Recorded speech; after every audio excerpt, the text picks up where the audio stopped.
Hello everybody and welcome back to another Marvel Crisis Protocol reveal breakdown.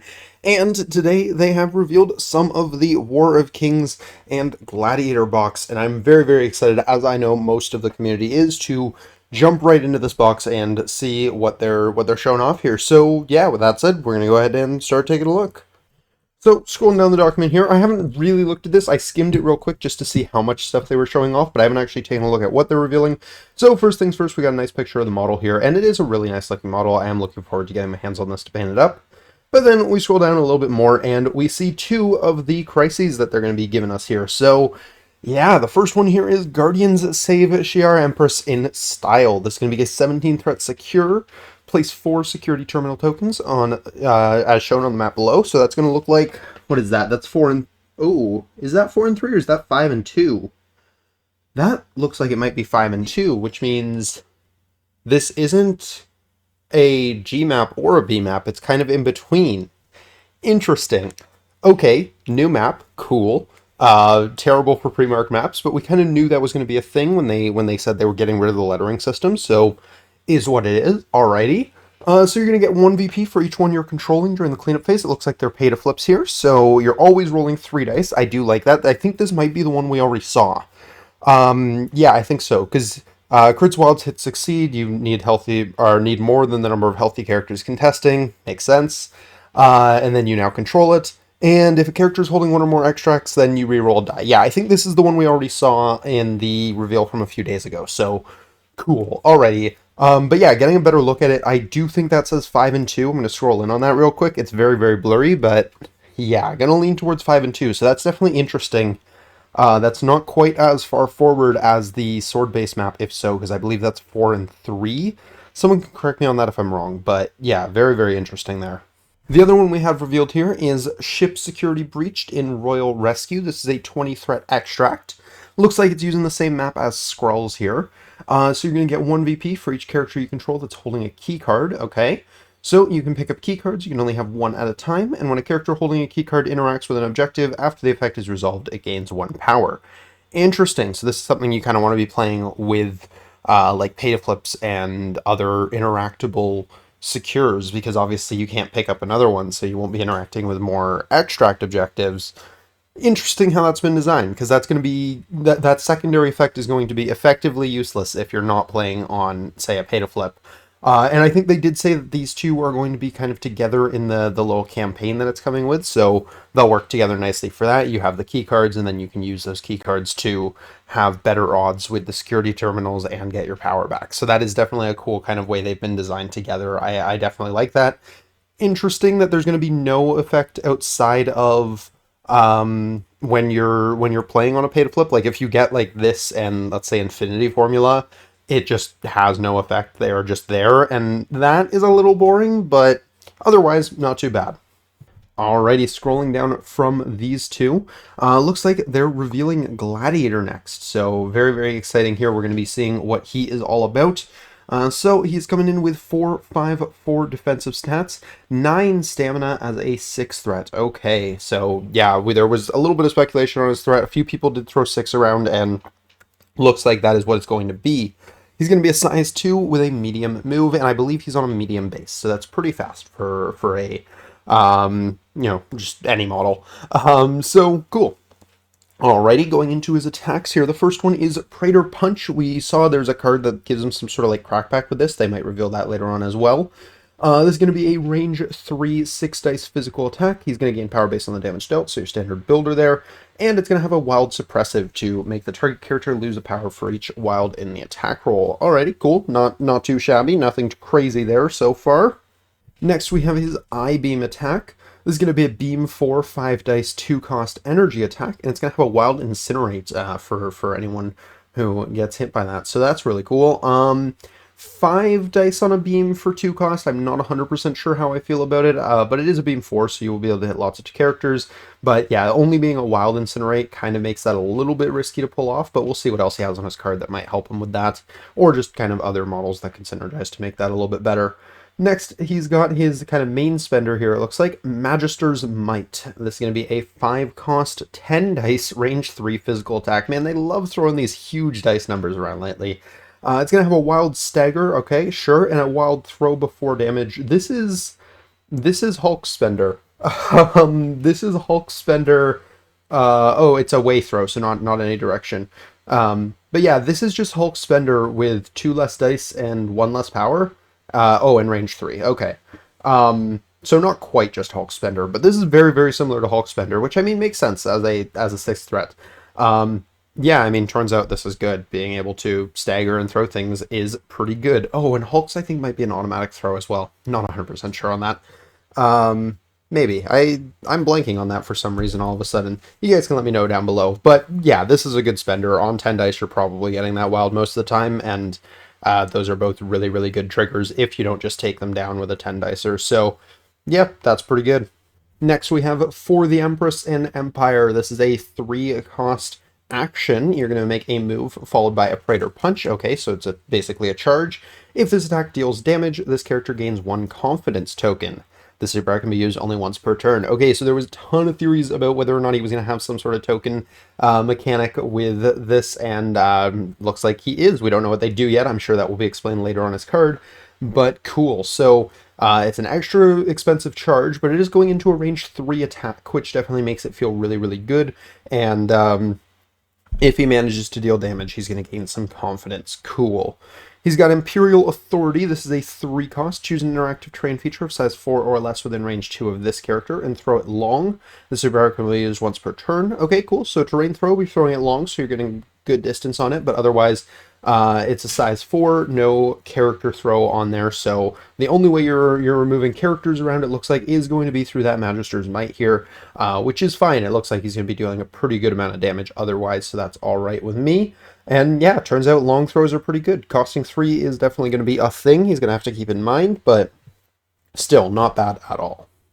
Alrighty, here we have his next ability, the Magister's Bravado. When this character deals damage with a Praetor Punch attack, after the attack is resolved, this character gains 1 confidence token.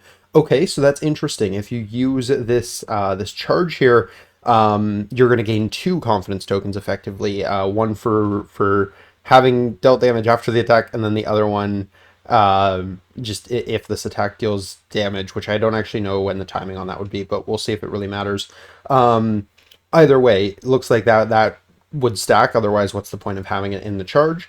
Cool. When this character suffers damage, it loses a confidence token. Okay, that's also something we kind of, as a community, had discussed a little bit. This character may have a maximum of 5 confidence tokens at any time. When he makes an attack, it adds 1 die to the attack roll for each confidence token it has. Oh boy.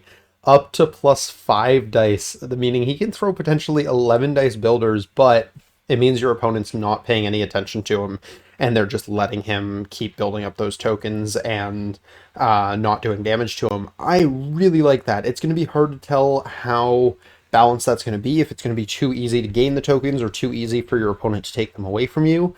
But I really, really like that. That is super cool. I'm definitely here for that. Yeah, no, originally I was kind of looking at this kit like, 6 dice builders are fine, but that's not really where we're at power level wise with this game right now. This makes up for that in a huge way, and it really wants him to be using that builder as often as possible and just throwing more dice into that builder, gaining more power, gaining more confidence tokens, hitting harder every time he makes an attack. Absolutely love it. That's fantastic. Last things he has on his card here are Alpha Strontian. I'm not familiar enough with the character to know if I'm butchering that pronunciation or not. Physiology. During the power phase, this character gains 1 additional power, and yeah, that's going to help him a lot with some of these powers here. I mean, that could kind of be assumed, seeing the 3-cost charge and the 3-cost throw. Him having an extra power kind of just makes a lot of sense there. Technically means he's got his beam online every turn if he wants it as well. I don't know how often it's going to be worth actually using that beam. Although he adds a die to the attack roll for each confidence token he has on the beam as well. So, I'm going to take that back. If you can get this guy on like 2 or 3 power, or 2 or 3 confidence tokens, that beam suddenly feels really, really good. So yeah, I'll take that back slightly. That beam actually seems a lot better than I initially gave it credit for. So yeah, the extra power is going to help him. He's got a really expensive kit here, but he's also going to be throwing out really, really good builders most of the time. So he should be, for the most part, okay on power, but that's definitely going to be part of why. And lastly, he's got flight. which makes sense. That'll keep him more maneuverable. Again, medium base, medium move is going to be relatively fast anyways. All of his attacks are range 3. I don't think he's going to have a hard time getting where he wants to go to punch people. He's got a charge. So I definitely don't think movement is going to be this guy's issue. Yeah, he seems really, really solid. I think you run this guy in a list with like bodyguards and stuff like that to kind of try and take some of those hits from him so that they can't get rid of his confidence tokens. Is going to feel really good for him. Yeah, I really, really like the kind of design around this character. We'll see how strong he ends up being, whether or not he's going to be one of those characters that's going to come out and dominate the meta as our 6 threats tend to do, or if he's not going to be good enough because it'll be too easy to get those confidence tokens off of him. We'll see. But I definitely like the direction they've gone with him. I think he's really interesting, so we'll have to see what they do with him going forward. And it looks like they have given us the flip side of the card here as well. And as far as I can tell, nothing has changed here. He can still have up to 5 confidence tokens. Doesn't look like that's changed at all. He's still got 9 stamina, so an overall 18 stamina on 454 defensive stats. That is going to be really annoying to take down. But no other defensive tech outside of that, so it is just dice. But still, yeah, that's definitely going to be... He's going to be a bulky lad, but... you are going to be able to deal damage to him. There's no reductions or rerolls or anything like that for defensive for him. But he's going to hit like a truck, so you definitely have to keep him in check. You've got to punch him regularly because otherwise he's going to build up those confidence tokens, and 11 dice builders are a thing that he can do. So that is kind of terrifying. Yeah, no, I really, really like the direction on this guy. Scrolling down ever so slightly more, we get to his first tactics card, Praetor of the Imperial Guard. During his activation, he can pay 4 power to play this card. Choose up to X other allied characters, where X is equal to the number of confidence tokens on him. Okay, that makes sense then. Each chosen character is going to gain 2 power. Costing 4 to give, in an ideal world, your entire team 2 power is okay. I don't think that's amazing. I think in the right situation it might be useful, but... yeah, just looking at this right now, because it's going to cost him 4, and he kind of cares about his power. I mean, I guess it depends. It depends what his play pattern actually ends up being. Like, if he wants to spend her all the time, or if he really only cares about having enough for his charge. Because he's going to be throwing big builders, so he's probably going to be sitting on a good amount of power in the mid to late game if he's mostly just using his builder and maybe his I-beams. So, maybe that's fine. I don't know. I'm not huge on this just from first impression, especially since you're bringing a 6 threat, so the odds that you have 5 other characters you give power to are kind of meh.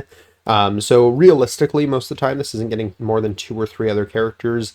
At 2 it's power neutral and it doesn't feel too bad. At 3 it feels okay. Yeah, this feels okay. I could be wrong, I could be missing something here, and I'm sure there will be powerful combos and synergies that people can find with this, but I think on its own it just kind of feels okay. So yeah, I mean, definitely there's going to be places where this could be really useful, but it's not just kind of like one of those generic, oh, if you're bringing Gladiator, you should bring this card. You definitely are going to want to have a plan with it, I think. Next one we have here is Protector of the Empire. This is an unaffiliated reactive card when another allied character is dazed or KO'd. Right, I think we saw this one as well. He can spend 3 to play this card. He gets to advance towards the enemy character that caused this effect, then make a Praetor punch against it. If the attack dazes or KOs the enemy character after the attack is resolved, he'll gain 1 confidence token. Okay, so he's already going to gain 1 if he deals damage with it, because that's just how his confidence tokens work. And if he manages to get the daze or KO, he gains another 1. That's really, really good. Being able to gain tokens outside of his activation, having a advanced medium followed by a range 3 attack means he's going to be able to get a wide amount of the board with this. And even if he doesn't take them down, if he just deals damage, it helps him stay up on his confidence tokens outside of his turn. So yeah, this I think feels really good. This is probably a card where I'm like, if you're bringing Gladiator, this seems like a worthwhile card to at least consider.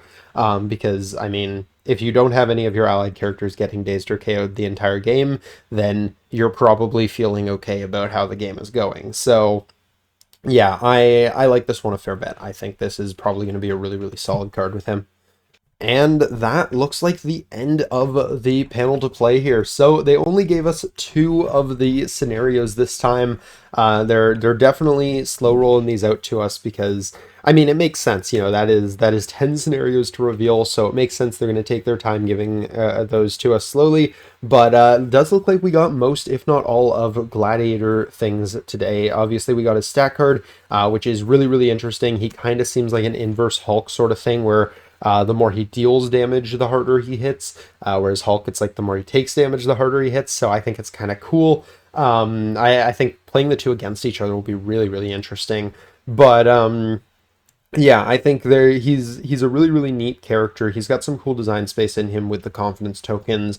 Otherwise, he's pretty straightforward. He's going to walk around, he's going to punch stuff. He doesn't have much in the way of control. He's got the wild throw on Magister's Might, and that's about it. But he's going to be hitting like an absolute truck most of the time, so I think that's probably okay.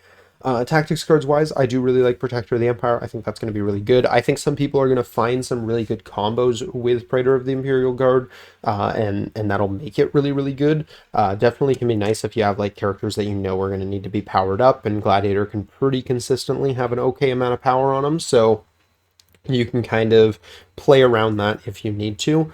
So I think that's going to be interesting.